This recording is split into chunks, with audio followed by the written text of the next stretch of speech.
నమస్తే. పవన్ కళ్యాణ్ గారిని రాజకీయంగా చాలామంది విమర్శించవచ్చు, తక్కువ అంచనా వేయచ్చు. కానీ రాజకీయాల్లో పవన్ కళ్యాణ్ గారికి ఉన్న నిబద్ధత ఏ రాజకీయ నాయకుడికి లేదు.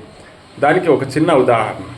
మొన్నటికి మొన్న వైఎస్ఆర్సీపీ పార్టీకి సంబంధించిన గ్రామ సర్పంచులు జనసేన పార్టీ ఆఫీస్ ముందు నిరసన తెలియజేశారు.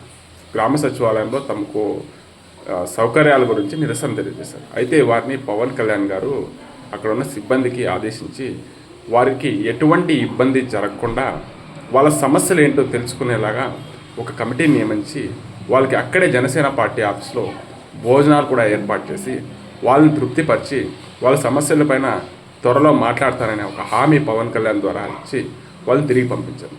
అయితే మిగతా పార్టీలు అయితే వేరే అపోనెంట్ పార్టీ ఎవరైనా ధర్నాలో రాస్తారోకాలు చేస్తే కనీసం వాళ్ళ సమస్య ఏమని కూడా అడిగే పరిస్థితి ఉంటుంది.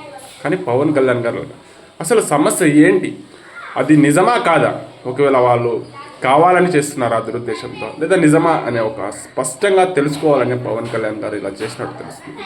కాబట్టి రాజకీయాల్లో పవన్ కళ్యాణ్ గారికి అంతిమ లక్ష్యం కేవలం ప్రజలకు మేలు చేయడమే తప్ప ఎటువంటి స్వలాభం కోసం ఆయన రాజకీయాల్లో లేడనే దానికి ఇది కూడా స్పష్టంగా తెలియజేస్తున్నాడు పవన్ కళ్యాణ్. Thank you.